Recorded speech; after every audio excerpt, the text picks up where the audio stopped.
Hi beautiful sols, তোমরা কেমন আছো? আজ তোমাদের সঙ্গে একটা গল্প শেয়ার করি। এক বাবা ছেলের গল্প। ছেলের বিয়ে ঠিক হয়েছে। ছেলে বলছে, বাবা আমি আমার বিয়ের সমস্ত কাজ নিজে হাতে করব। বাবা বললো, ঠিক আছে, তুই তো সমস্ত কাজ নিজে হাতে করিস, শুধু একটা দায়িত্ব আমাকে দিস। ছেলে জিজ্ঞাসা করলো, কোন দায়িত্বটা নেবে তুমি বলো। তখন বাবা বললো, তোর বন্ধুদের যে নিমন্ত্রণ করার দায়িত্বটা ওটা আমি নেব। ছেলেটি বলল, বেশ তাই হোক। এবার যথারীতি সমস্ত অ্যারেঞ্জমেন্ট হয়ে গেছে, বিয়ের দিন উপস্থিত হয়েছে। এবার সমস্ত নিমন্ত্রিতরা এসেছেন, আত্মীয় স্বজন বন্ধু বান্ধব সবাই এসেছে। ছেলেটি দেখছে তার যত বন্ধুর লিস্ট বাবাকে দিয়েছিল তারা কেউই আসে, তাদের মধ্যে মোটে 3 জন বন্ধু সেখানে এসে উপস্থিত হয়েছে। এবার ছেলেটি বিয়েতে ব্যস্ত ছিল, অন্যরকম একটা সিচুয়েশন, তো ওখানে কিছু বলেনি, চুপচাপ রইল। এবার বিয়ে অনুষ্ঠান, আচার অনুষ্ঠান সমস্ত কিছু মিটে গেছে। মিটে যাওয়ার পর ছেলেটি বাবাকে জিজ্ঞেস করলো, বাবা তুমি ঠিক করে বলো তো, তুমি আমার বন্ধুদের ঠিকভাবে নিমন্ত্রণ করেছিলে তো?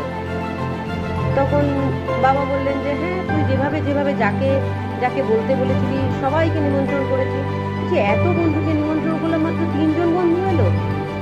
তখন বাবা বলছেন যে হ্যাঁ, আমি তো সবাইকেই নিমন্ত্রণ করছি। বলে আচ্ছা, তো ছেলেটি তখন বলছে, আচ্ছা বাবা বলো তো, তুমি কি বলে নিমন্ত্রণ করার সময় কি বলেছিলে যার জন্য মোটে 3 জন এলো এতজন বন্ধুর মধ্যে? তখন বাবা বললেন যে আমি বলেছিলাম, শোনো, তোমার বন্ধু অমুক দিনে একটা বিরাট অপারেশন আছে, সকাল থেকে কিন্তু তোমাদের থাকতে হবে, সারাদিন থাকতে হবে। এই কথাটা আমি তোদের প্রত্যেকটি বন্ধুকে বলেছি। তো তার মধ্যে 3 জন বন্ধু শুধু এসে হাজির হয়েছে। তখন ছেলেটি বুঝলো যে কেন বাকিরা আসেনি, বা আপনারাও আশা করি বুঝতে পারছেন এই গল্পটার মধ্যে একটু একটা মরাল রয়েছে, যে প্রকৃত বন্ধু যে সে কিন্তু, বাবা কিন্তু বিয়ের জন্য নিমন্ত্রণ করতেই গেছেন, কিন্তু গিয়ে বলেছেন একটা অপারেশন।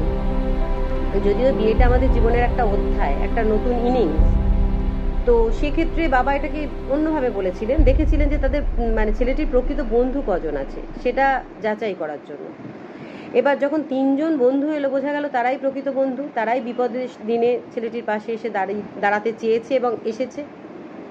তখন বাবা বললেন, দেখেছিস তো, এত বিশাল বন্ধু, তোর বন্ধুর গ্রুপ, তার মধ্যে মাত্র 3 জন তো জেনুইন বন্ধু। এভাবেই আমরা জীবনে চলতে চলতে অসংখ্য মানুষের সঙ্গে পরিচিত হই।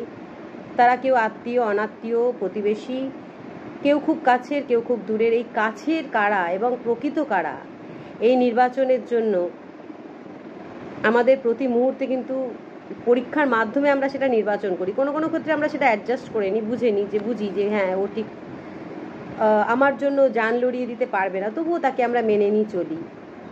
এইভাবেই জীবন চলে যাচ্ছে। থ্যাংক ইউ, সবাই ভালো থেকো। আবার দেখা হবে পরের ভিডিও।